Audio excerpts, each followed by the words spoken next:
ignited a passion within him to pursue social justice and to work with youth. He has spent over 8 years in the mental health and academic counseling fields and currently works as an outpatient therapist at the Middle Peninsula Northern Neck Community Services Board. He is an active member of the Richmond Association of Black Social Workers. He founded Creative Medicine Healing Through Words, an expressive writing program for offenders. He implemented this program at the Northern Neck Regional Jail in Warsaw, Virginia for 6 months before expanding the program into a company. The company's mission is to improve participants' social, emotional, and physical health through therapeutic writing and dialogue. He has also authored and published our books, including Nelson Beats the Odds, Tamika's New Dress, Nelson Beats the Odds Compendium 1, and Rest in Peace, Rashawn. In 2015, he developed the Nelson Beats the Odds Comic Creator app to help young people celebrate their strengths and feel good about themselves.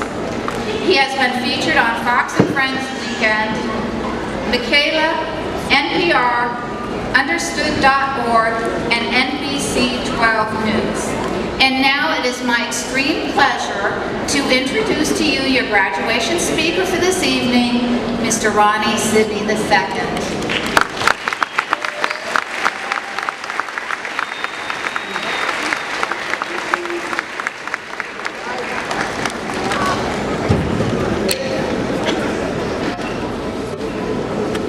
Thank you everyone.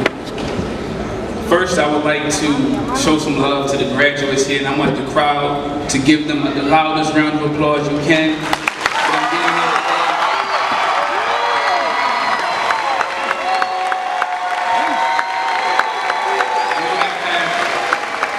I know that path wasn't easy. I know it wasn't easy, so, you know, so far this is probably the most lit graduation I've ever attended, so, you know, we'll make the next special, right? So I entitled today's speech, Finding Nelson. Nelson is my middle name and is also the name of my first book. So I entitled it Finding Nelson because it took me about 20 years before I found my purpose and my passion, and I was able to use it to make a career for myself. But I want to take myself back. I want to take you all back to my 8th grade year. In 8th grade, I had a pre-algebra teacher. We was in class goofing off, acting up, and someone threw a spitball at the board. And I remember the teacher getting so mad, he just stopped. And he said, "None of you all are going to college." And my face looked just like this man's right here. Like, what? A teacher really said that to the students in the class? But I wasn't shocked, because for me, I always felt he didn't think we were going to college, but for him to actually say it, it was shocking. But instead of that discouraging me, I use it to encourage me. And I want you all sitting out there, not just the graduates, but you all in the audience, to use some of that discouragement for encouragement. So for me in that moment, I told myself that I was going to college. I didn't know how I was going to get there, but I knew I was going to get there. So I'm going to do a little call and response. So I want you to turn to your neighbor, and I want you to tell your neighbor to find yourself. Find yourself. Neighbor. Find yourself. And no disrespect. We all gotta find ourselves. And there's some grandparents in the room too that's probably still looking. So, in finding yourself,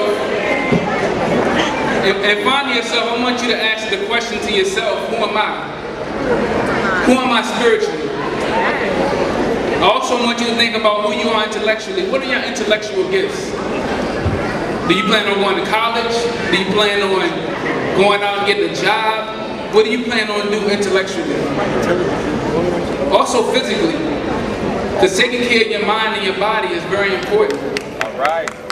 Socially, who are you socially? How many of you have taken a Myers-Briggs personality test? Raise your hand. I want you all to go home, and I want everyone to look up Myers-Briggs personality test. I want you to take that test. I took that test in high school, and I'm telling you, it was so accurate. I mean, down to the T, that it really showed me what path that I was going to be on. And I'm actually on the path that that personality test told me that I was going to be on. I want you to turn to your neighbor, and I want you to tell your neighbor to find your way.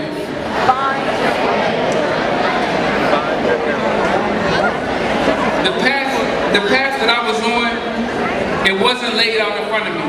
I had to find my way.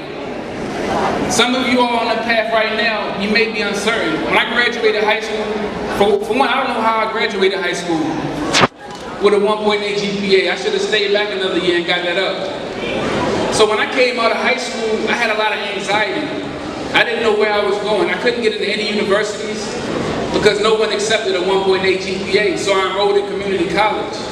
No one told me how to enroll in community college. In fact, I didn't even know what a GPA was until my 12th grade year. So I had to find my way. There's 4 questions that I want you all to think about, seniors and graduates. What makes you come alive? What is it that gets you up in the morning? Because after the day, nothing is going to get you up in the morning except for your drive and your passion. It's not going to be mama saying, hey, wake up for school, or daddy, telling you to get up for school. It's going to be you waking yourself up, motivating yourself. But what's going to make you come alive? What are your innate strengths? What are you good at? What do you do well? Where do you add your greatest value? Is it in engineering? Is it in auto mechanics? Is it in nursing? Anybody want to go into nursing? A few? Is it in cutting hair? So we need some barbers. In fact, I can use one right now. Ladies doing hair. How will you measure yourself? It's important. It's important for you to measure yourself. It's important for you to set standards and set expectations to measure your progress. I want you to turn to your neighbor and I want you to tell your neighbor, find your team. Now this side over here ain't with me. I need y'all to turn to your neighbors and I want you to say, find your team. I'm a LeBron James fan. I'm a LeBron James fan. I'm a Kyrie fan too. I see the twins. I see you twins. I see y'all. But I think about Kevin Durant. Everyone gave Kevin Durant a hard time. I thought he was coming to DC, but Kevin Durant chose to go to Golden State. And I couldn't blame him. I couldn't fault him. Because Kevin Durant found a team that he could win with. Okay. And graduates, I encourage you to find yourself a good team that you can win with. Blackburn.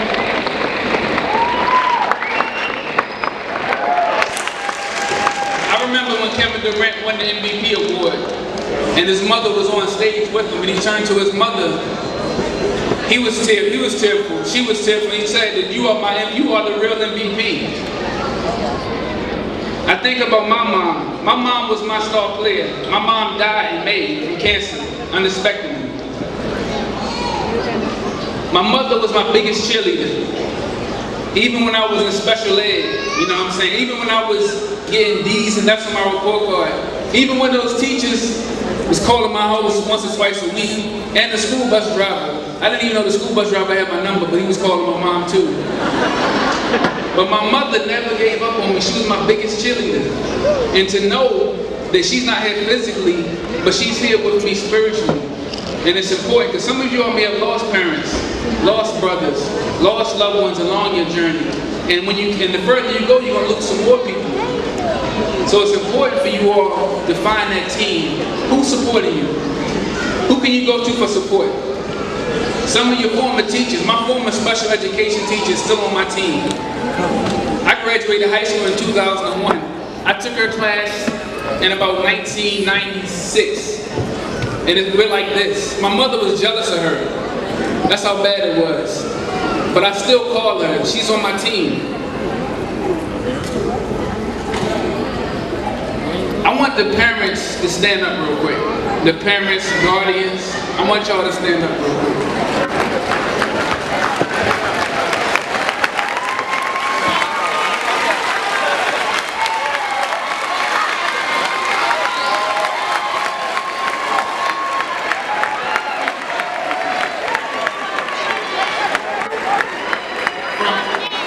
from the bottom of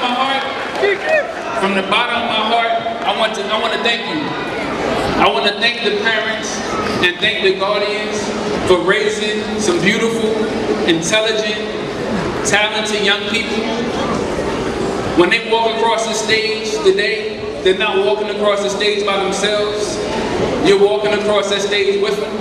And please, that red tape is there for a reason, so none of y'all physically need to come up here and walk with them. But y'all walk with them. And I know some of those days were rough. Some of those days you felt like slapping them. Some of those days, some of y'all might have cussed them out. Every day. But it was all to get them to this point right here, today. So I want to encourage you all. I want to challenge you all. Don't let today be it. Don't throw your book bag away. I want to see you all do something with your life. Everybody's not fit for college, I understand. But I want you to challenge yourself to do something. Trade school, entrepreneurship, internship, mentorship.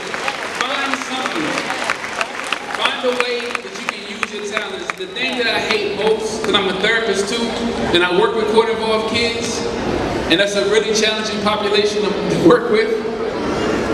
But every day I see him, I motivate him and I encourage him, because every day is a new day. Every day is a new start. Don't even worry about what happened in high school. That's dead right now. It's about what you're going to do going forward. Thank you all for your time. You're a beautiful audience.